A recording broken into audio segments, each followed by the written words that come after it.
धन्यवाद, धन्यवाद, धन्यवाद, धन्यवाद, धन्यवाद। Thank you Jesus. परमपिता परमेश्वर, हम आपका हृदय से धन्यवाद करते हैं क्योंकि आप धन्यवाद के योग्य हैं।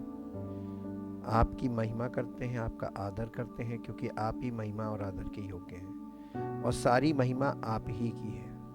इसलिए प्रभु आपके सामने आके अपने आप को समर्पित करते हैं, अपना जीवन आपको सरेंडर करते हैं ताकि आपकी इच्छा और योजना हमारे जीवन में लागू हो और पूरी हो और आपकी सामर्थ्य के द्वारा हमारे जीवन में आपकी महिमा प्रकट हो। क्योंकि अगर आप अपनी महिमा को प्रकट नहीं करेंगे, हम कभी भी आपकी महिमा कर ही नहीं सकते। इसलिए हम आपका धन्यवाद करते हैं। आपके पवित्र वचनों के लिए और पवित्र आत्मा के लिए धन्यवाद करते हैं। आज के विषय में प्रभु आपका पवित्र आत्मा हम सबके दिलों से बात करे ताकि प्रभु हमारा समर्पण आपकी समक्ष हो और आपकी महिमा हमारे जीवन से प्रकट हो। धन्यवाद के साथ इस प्रार्थना को आपके इकलौते पुत्र प्रभु यीशु मसीह के नाम से मांगते हैं, आमीन। Praise the lord. Word of God part 52, 52 अध्याय है। Written word of God is the gift of God for enlightenment of heart. परमेश्वर का जो लिखित वचन है ये मनुष्यों के लिए, हम मनुष्यों के लिए एक वरदान है, एक गिफ्ट है परमेश्वर की ओर से, सबसे बड़ा गिफ्ट जिसको बोलेंगे, फॉर एनलाइटमेंट ऑफ हार्ट।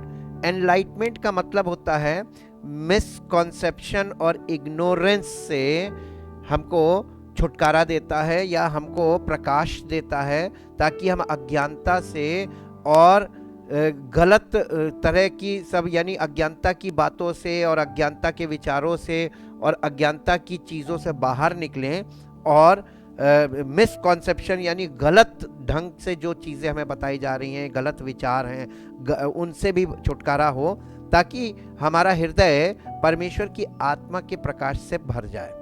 भजन संहिता 119 अध्याय का 17 और 18 पद पढ़ेंगे।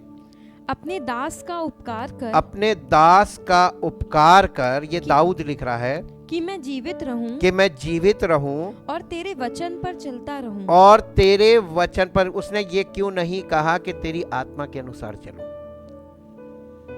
क्योंकि परमेश्वर आत्मा तो है लेकिन उस आत्मा को पहचानेंगे कैसे जी, ये दिस इज द एविडेंस।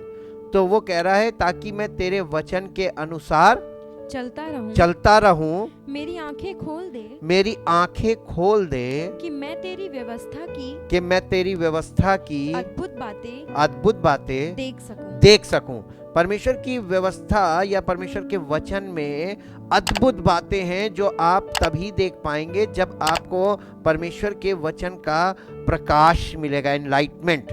और enlightenment from the word of God through the spirit of God, ये कॉम्बिनेशन से ये काम होता है। इंग्लिश में पढ़ दो बेटा इसको। Deal bountifully with your servant that I may live and I will observe your word hearing, receiving, loving and obeying it. Open my eyes that I may behold का मतलब देख सकूं, that I may behold wondrous things out of your law। परमेश्वर के वचन में ये पूरा वचन, आप इसको पूरा वचन को भी व्यवस्था बोल सकते हैं। ये परमेश्वर का वचन है, उसके तरीके हैं, उसकी बातें हैं, सब चीजें इसके अंदर है। गॉड इज अ स्पिरिट, यूहन्ना रचित सुसमाचार उसका 4 अध्याय का 24 पद पढ़िए। गॉड इज अ स्पिरिट, परमेश्वर आत्मा है, आज भी आत्मा है, आत्मा था, आत्मा है। परमेश्वर आत्मा है और अवश्य है कि उसकी आराधना करने वाले आत्मा और सच्चाई से आराधना करें। देखिए, परमेश्वर आत्मा है और ये अवश्य है यानी आवश्यक है कि उसकी यानी परमेश्वर की आराधना करने वाले आत्मा और सच्चाई से। आत्मा परमेश्वर की आत्मा को बोला गया है और सच्चाई परमेश्वर के वचन को बोला गया है। और ये परमेश्वर के वचन के बिना आप परमेश्वर की आराधना कर रहे हैं तो ये आराधना ग्रहण योग्य नहीं है, क्योंकि आप किस आत्मा के द्वारा कर रहे हैं प्रश्न चिन्ह लगता है। और अगर आप परमेश्वर के वचन को जान गए हैं और उसके अनुसार आराधना कर रहे हो और परमेश्वर की आत्मा की उपस्थिति नहीं है तो भी गलत है। दोनों कंडीशन में दोनों को इक्वल है, बराबर हैं, और इन दोनों की जरूरी है। इंग्लिश में पढ़ना बेटा। God is a spirit. God is a spirit. A spiritual being. A spiritual being. And those who worship Him. And those who worship Him. Must worship Him. Must worship Him. Him. In spirit. In spirit. And in truth. And in truth. Reality. Reality. Truth का मतलब reality, वास्तविक। आप वास्तविक परमेश्वर को कैसे जानेंगे? Question तो ये, how a fallen nature man know God. हम पतन की अवस्था में हैं। फॉलन नेचर का मतलब होता है फ्लैश। फ्लैश का मतलब होता है शारीरिक बुद्धि वाला मनुष्य। ये फॉलन नेचर को समझना है तो आप मेरे लिए जल्दी से निकाल के पढ़ दीजिए रोमियो की पत्री उसका 8 अध्याय और उसका 6 पद पढ़ दीजिए। रोमियो की पत्री 8 अध्याय 6 पद। शरीर पर मन लगाना, शरीर पर मन लगाना तो मृत्यु है, तो मृत्यु है, परंतु आत्मा पर मन परंतु आत्मा पर मन लगाना जीवन और शांति जीवन और शांति है। इंग्लिश में पढ़ दो बेटा। So then, those who are living the life of the flesh, catering to the appetites and impulses of their carnal nature, cannot please or satisfy God or be acceptable to Him.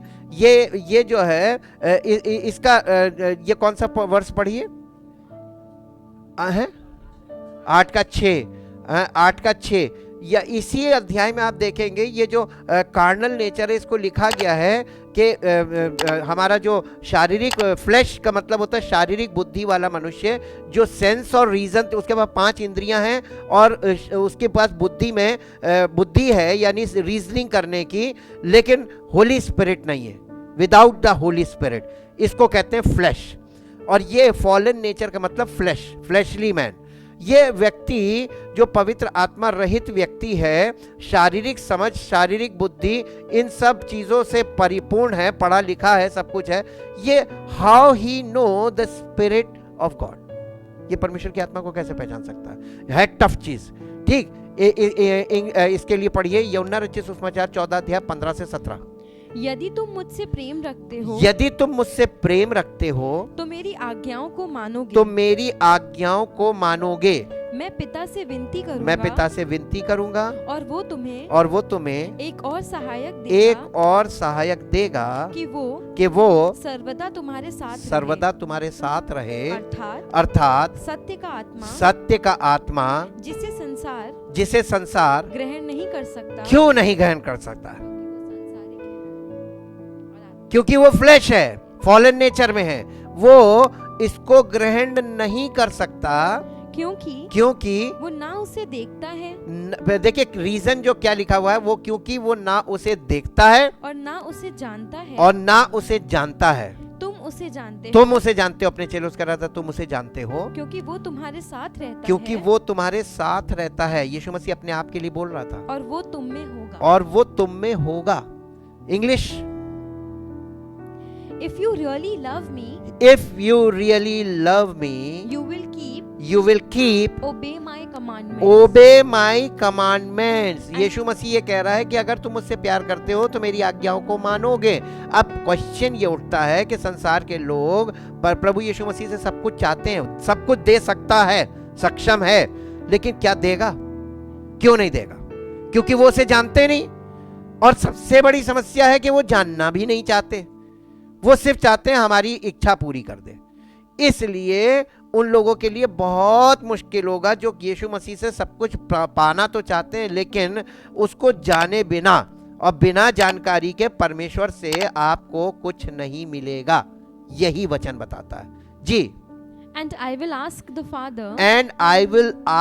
Father, And he will give you and he will give you another comforter, another comforter, counselor, counselor, helper, helper, intercessor, intercessor, advocate, advocate, strengthener, strengthener, and stand by, and stand by, that he may remain with that you, he may remain with you with you forever. forever, The Spirit of truth, the Spirit of truth. whom the world cannot receive.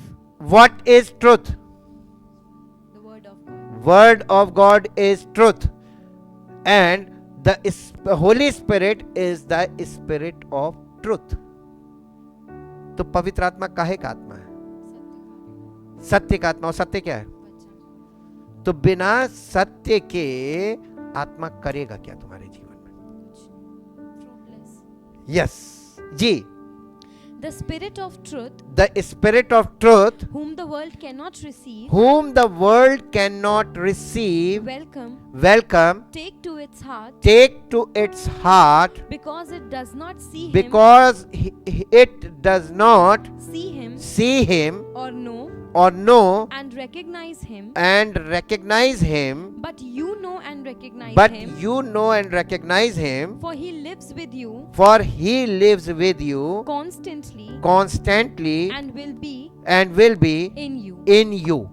ये promise है, यीशु मसीह promise कर रहा है कि मैं पिता से विनती करूंगा। अब देखिए, there is only one God who is the creator. केवल एक ही परमेश्वर है सच्चा, जीवित, और एक ही परमेश्वर है जिसने सारी सृष्टि को बनाया। और आज मानव जाति ने अपने लिए ढेर सारे परमेश्वर नहीं, परमेश्वर एक ही है, ढेर सारे ईश्वर गढ़ लिए। ईश्वर का मतलब क्या होता है? ईश्वर का मतलब होता है वो मध्यस्थ जिसके द्वारा हम परमेश्वर तक पहुंच सकते हैं। आपको मालूम है, बिना आत्मा के आप परमात्मा तक नहीं पहुंच सकते। वो आत्मा कौन सी है जो आपको परमात्मा से मिलाती है? ये है एक्चुअल। और यहीं पर इग्नोरेंस काम करता है। सबके अपनी अपनी थ्योरी है जी। रोमियो की पत्री 1 अध्याय 20 से 25 पद। उसके अनदेखे गुण, परमेश्वर के अनदेखे गुण, अर्थात उसकी सनातन सामर्थ, अर्थात उसकी यानी परमेश्वर की सनातन सामर्थ और परमेश्वरत्व जगत की सृष्टि के समय से उसके कामों के द्वारा देखने में आते हैं, यहाँ तक कि वे निरुत्तर हैं। इस कारण कि परमेश्वर को जानने पर भी उन्होंने परमेश्वर के योग्य बढ़ाई और धन्यवाद ना किया, परंतु व्यर्थ विचार करने लगे, यहाँ तक कि व्यर्थ विचार किए कि उनका निर्बुद्धि मन अंधेरा हो गया। वे अपने आप को बुद्धिमान जताकर मूर्ख बन गए और अविनाशी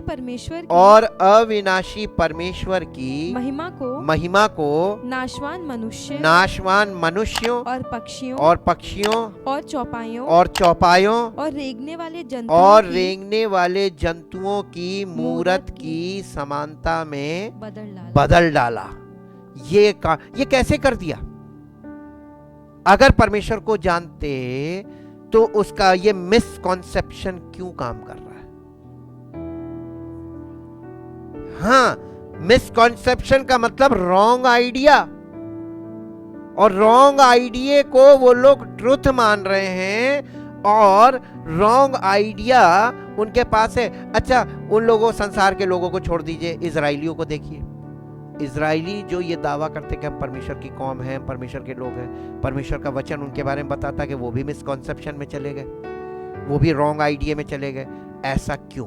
क्योंकि सबने उन्होंने भी वही गलती की जो इजराइलियों ने गलती की, वही आज के लोग भी गलती कर रहे हैं। क्या? परमेश्वर के वचन से दूर है। यह है एनलाइटमेंट देगा हु गॉड इज जी। इसके बाद हम आते हैं, God created the world through his word. परमेश्वर ने इस सारी सृष्टि को अपने वचन के द्वारा बनाया। यूहन्ना रचित सुसमाचार 1 अध्याय 1 से 4 पद। आदि में वचन था और वचन परमेश्वर के साथ था। परमेश्वर आत्मा है, लेकिन आदि में क्या था? तो परमेश्वर की आत्मा के साथ क्या था? वचन था ना। तो परमेश्वर आत्मा है, लेकिन उसके पास कुछ था, उसके साथ कुछ था जिसके द्वारा वो क्रिएट करता है। क्रिएटिव पावर परमेश्वर की आत्मा में है, लेकिन वो क्रिएशन होता है through the word. Without word God can not create anything. जी। और वचन परमेश्वर था। आदि में वचन था, वचन परमेश्वर के साथ था और वचन परमेश्वर था। यही आदि में परमेश्वर के यही साथ था। आदि में परमेश्वर के साथ था। सब कुछ उसी के द्वारा उत्पन्न हुआ। किसके द्वारा? वचन के द्वारा। किसके द्वारा? वचन के द्वारा। वचन के द्वारा। और इसी को लोग तिरस्कार करते हैं, इसी से लोग एकदम दूर भागते हैं। कौन सी आत्मा में? जो यानी स्पिरिचुअली मैच्योर होगा ना, वो दूर से देख के समझ जाएगा ये कौन सी आत्मा है। जी। और जो कुछ उत्पन्न हुआ और है, जो कुछ उत्पन्न हुआ है, उसमें से कोई भी वस्तु, और उसमें से कोई भी वस्तु उसके बिना उत्पन्न नहीं हुई। किसके बिना? वचन के बिना। वचन के बिना कुछ भी पैदा नहीं हुआ है। और उस वचन में था क्या? उसमें जीवन था। उस वचन में जीवन था। और वो जीवन मनुष्यों की ज्योति था। ज्योतिर्मय जीवन वचन में। जी। ये इसको इंग्लिश में पढ़ दो बेटा, 1 से 4। In the beginning, before all time, was the Word, Christ, and the Word was with God, and the Word was with God, and the Word was God Himself. He was present originally with God. All things What was present originally with God? the Word of God. The Word was present originally with God. जी। All things were made and came into existence through Him, and without Him was not even इसका one. मतलब word कोई person है। यहाँ written word की बात नहीं कर रहा है, लिविंग वर्ड की बात कर रहा है। वर्ड एक पर्सन है, हिम आया है ना, ही आया है, प्रोनाउन आ रहा है। जी। And without Him was not even one thing made, made that has come into being. In Him was life, and the life was the light of men. ठीक है। इसके बाद हम आते हैं नेक्स्ट स्टेप पे, हम स्टेप डाउन करके आ रहे हैं। Word became flash means incarnation, यानी वचन देहधारी हुआ। इसको बोलते हैं इनकारनेशन। इनकारनेशन का मतलब है a period of life on earth in a particular form और perfect example. In a particular form, और यानी वो वचन जो परमेश्वर के साथ था, जिसके द्वारा सारी सृष्टि की रचना हुई, वो वचन देहधारी हो गया। और देहधारी होने के बाद उसने पृथ्वी पर एक ऐसा जीवन व्यतीत किया जो लोगों को एग्जाम्पल दे सके कि इसका मतलब क्या हुआ। मानो इसने कहा अ period of life on earth in a particular form for perfect example means personification. Word जो है, वचन जो है, वो उसका मानवीकरण हुआ। मानवीकरण, पर्सनिफिकेशन मतलब मानवीकरण। पर्सनिफिकेशन के लिए आपको एग्जांपल दे दें, जब आप मूवीज देखते हैं उसमें जो विलन होता है, villain is the personification of evil life. Evil यानी दुष्ट चीजों के, दुष्ट कार्यों से दुष्ट मनुष्य की जो पिक्चर दिखाई जाती है वो विलियन के द्वारा, that is the personification of evil, यानी दुष्टता का वो मानवीकरण दिखाया जाता है। अब आप देखिए कि परमेश्वर का पर्सनिफिकेशन किसने किया? यस, यीशु मसीह। यूहन्ना रचित सुसमाचार 1:14। और वचन देहधारी हुआ और अनुग्रह और सच्चाई से परिपूर्ण होकर हमारे बीच में डेरा किया। और हमने उसकी ऐसी महिमा देखी जैसे पिता के इकलौते की। ये इसके बाद 18 पद। परमेश्वर को किसी ने कभी नहीं देखा, परमेश्वर को किसी ने कभी नहीं देखा, एकलौता पुत्र जो पिता की गोद में है, जो पिता की गोद में है, उसी ने उसे प्रकट किया। उसी ने उसे प्रकट किया। पर्सनिफिकेशन क्लियर हुआ? इंग्लिश, हाँ दोनों इंग्लिश में। And the word And the word Christ became flesh, human, incarnate, and tabernacled, fixed his tent of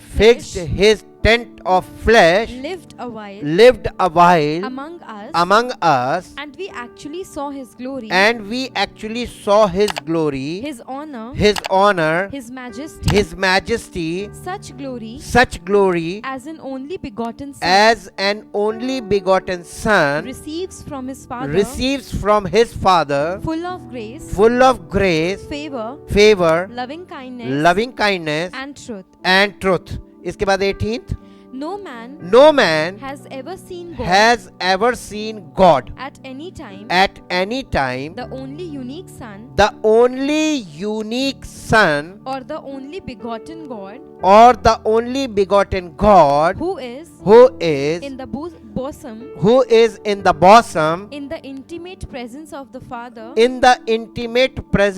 the Father. He has declared him, he has revealed him and brought him out where he can be seen. He has interpreted him. Who has interpreted God? Jesus Christ interpreted God. Yes. And he has made him known. ताकि दुनिया जाने परमेश्वर है कौन, कैसा है। अब clear हुआ? बिल्कुल साफ है, बाइबल बिल्कुल स्पष्ट बताती है जी। अब इसके बाद हम आते हैं next step. God created everything through him, for him, and all thing consist in him. परमेश्वर ने सारी चीजें अपने पुत्र के द्वारा बनाई और पुत्र के लिए बनाई, और सारी चीजें पुत्र में ही कंप्लीट होती जाके। ठीक, इसके लिए निकालिए कुलस्सियों की पत्री 1 अध्याय 15 से 17 पद। वो तो अदृश्य परमेश्वर का कौन? यीशु मसीह। और आज लोग उसी को नहीं जानते, पढ़े लिखे लोग नहीं जानते भाई। वर्ड के थ्रू तो सब कुछ क्लियर है, और स्पिरिट तभी आपको प्रकट करेगी जब आप वर्ड में जाएंगे जी। वो तो अदृश्य परमेश्वर का प्रतिरूप और सारी सृष्टि में पहलौठा है, क्योंकि उसी में सारी वस्तुओं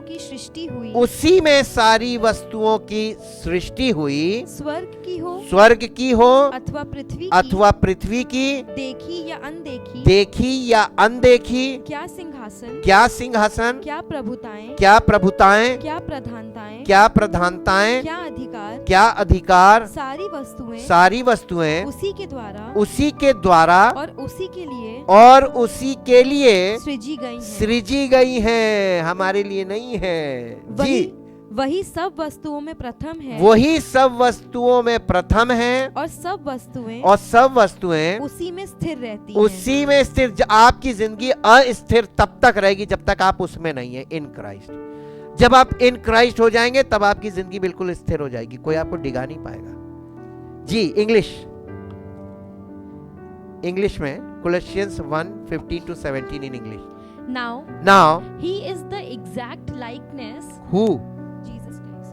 Jesus Christ is the exact likeness of the unseen God. The visible representation. Of the invisible. He is the firstborn. Of all creation. For it was in him. Was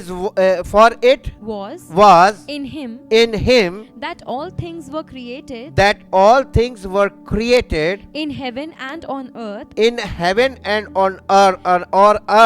things seen and things unseen, whether thrones, dominions, rulers, or authorities, all things were created all things were created and exist through him, and exist through him by his service, by his service, intervention, intervention, and in and for him. and in and for him. And he himself existed And he himself existed before all things, before all things, and in him and in him all things consist, all things consist, cohere, are are held together.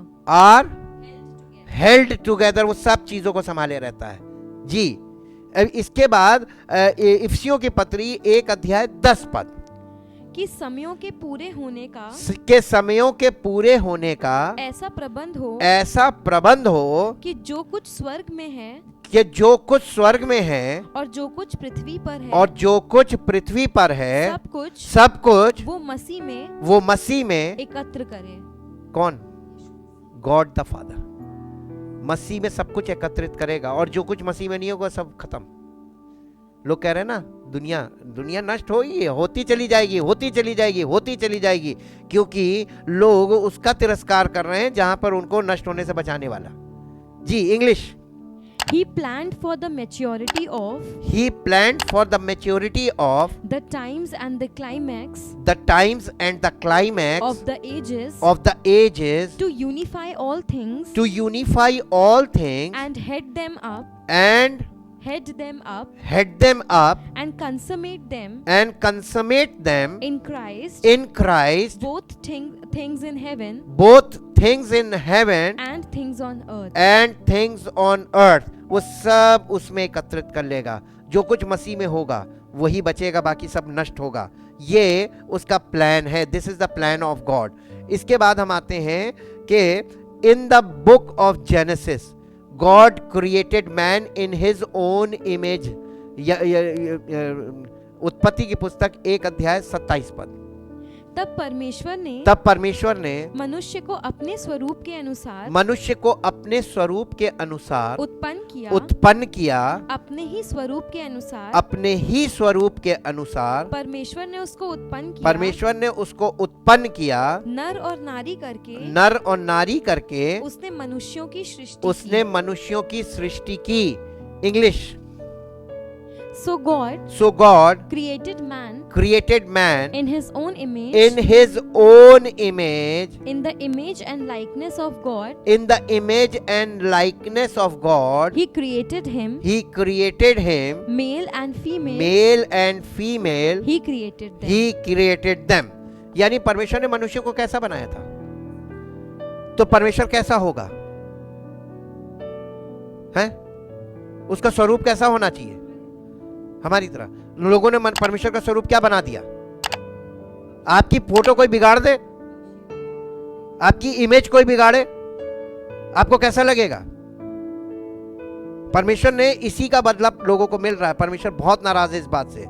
Man lost the image of God. ऐसा करके परमेश्वर ने मनुष्य को अपने स्वरूप में बनाया, अपनी समानता में बनाया, और मनुष्य ने परमेश्वर के, क्योंकि वो फॉलन नेचर में आ गया। यह है लॉस्ट नॉलेज ऑफ गॉड। परमेश्वर के विषय का ज्ञान उसके दिमाग से खत्म हो गया, उसके जीवन से खत्म हो गया। यह है फ्लैश का काम, फॉलन नेचर का। और इसलिए मनुष्य ने परमेश्वर की इमेज को, जिसमें वो खुद बना था, अपनी इमेज बिगाड़ दी। एक्चुअली कहे तो उसने अपनी इमेज बिगाड़ दी। जी, man lost the image of God. रोमियो की पत्री 1 अध्याय 23 पद। और अविनाशी परमेश्वर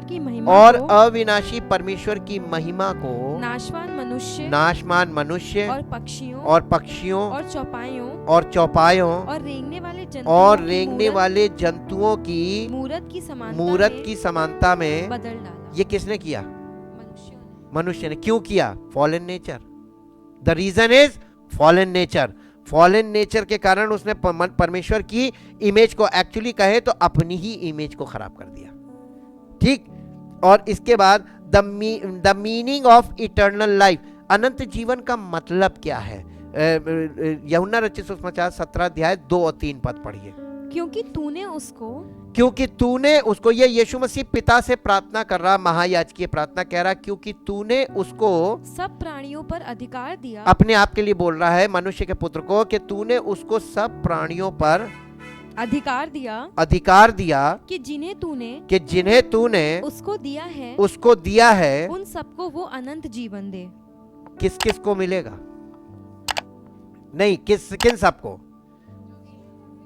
हाँ, जिन्हें पिता से कह रहा है, जिन्हें तूने मुझको दिया है, ये मुझको इसलिए तूने दिया है ताकि मैं उनको अनंत जीवन दूं। तो अनंत जीवन पिता नहीं देगा, पुत्र देगा। जी आगे।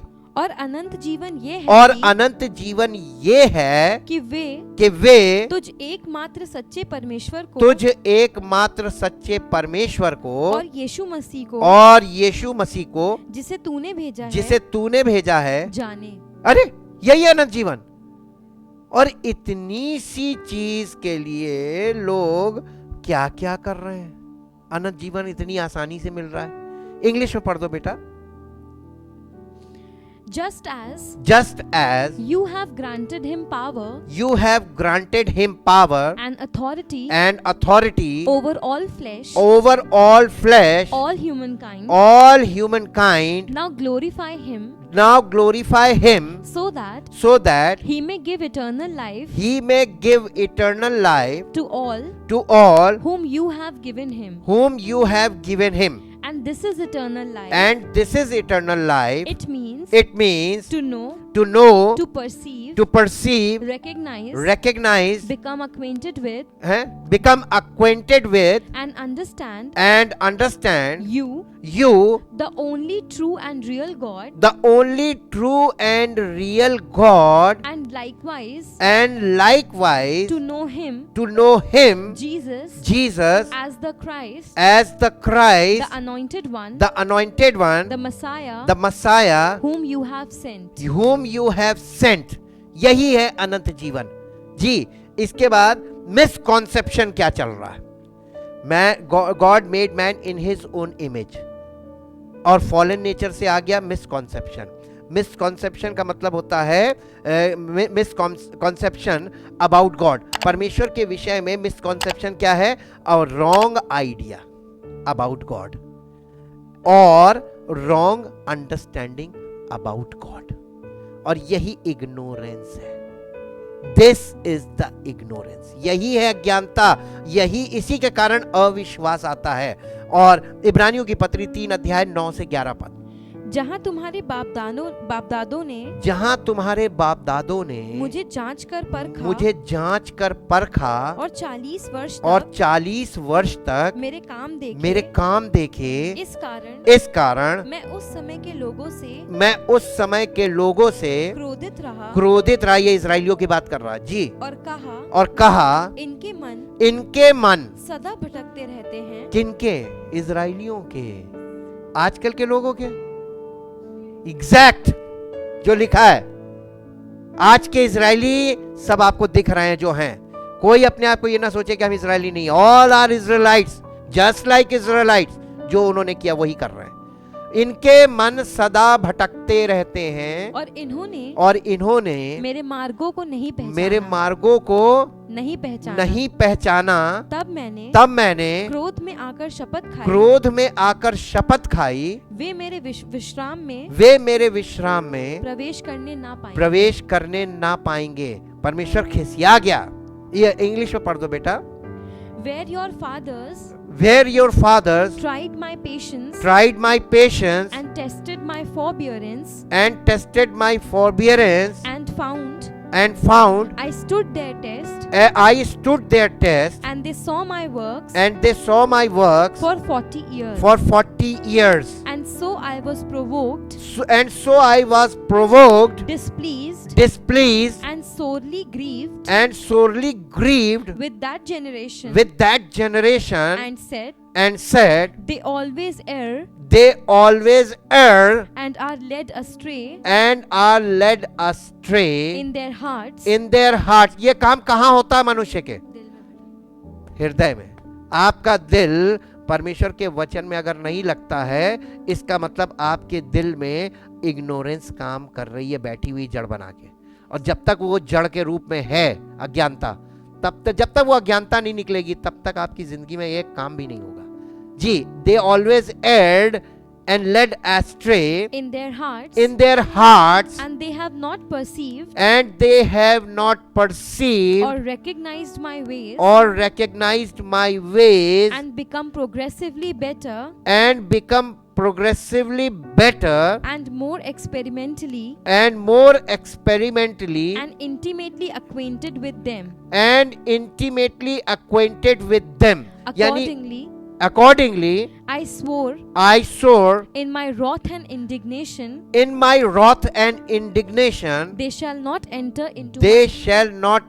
into my rest. वो मेरे विश्राम में प्रवेश नहीं पाएंगे. विश्राम में प्रवेश का मतलब मालूम क्या है?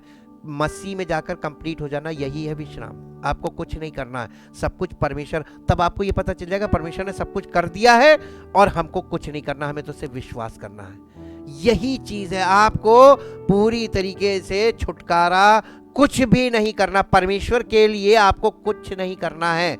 और जो करने की बात है वो ये है कि आपको परमेश्वर के वचन पे मन लगाना है. Thank you Jesus, thank you Lord. परम पिता परमेश्वर, हम आपके पवित्र वचन के लिए पवित्र आत्मा के द्वारा जो हमें प्राप्त होता धन्यवाद करते हैं और चाहते पिता परमेश्वर, इस दशा में आज मैक्सिमम लोग हैं जिसका वर्णन आपके वचन में है, जिसके विषय में पवित्र आत्मा हमें बता रहा है. चाहते पिता परमेश्वर, ये एक ऐसी अज्ञानता है जो हाईली एजुकेटेड लोगों में भी है और बहुत ऊंचे पदों पर बैठे लोगों में भी है. ये किसी में भी हो सकती है, ये याजकों में भी है, ये सब जगह है. और इससे आप जब तक मनुष्य अपना मन आपके वचन में नहीं लगाएगा और जब तक आपके वचन को पवित्र आत्मा के नजरिए से नहीं समझेगा, तब तक छुटकारा नहीं. चाहते पिता परमेश्वर, जो लोग आपके वचन को मन लगा के सुनते हैं, उनके जीवन में ये अज्ञानता का अंधेरा दूर हो और मसीह का प्रकाश उनके हृदयों में चमके, ताकि आपकी सामर्थ्य के दौरान के जीवन में हमेशा का छुटकारा आए और आपका नाम हर उस जिंदगी से जिसके जीवन में पवित्र आत्मा के द्वारा आत्मा का प्रकाश होता है, उसके जीवन में मसीह की महिमा प्रकट हो. सारी महिमा आपको मिले. इस प्रार्थना को आपके इकलौते पुत्र प्रभु यीशु मसीह के नाम से मांगते हैं. आमीन. Praise the Lord.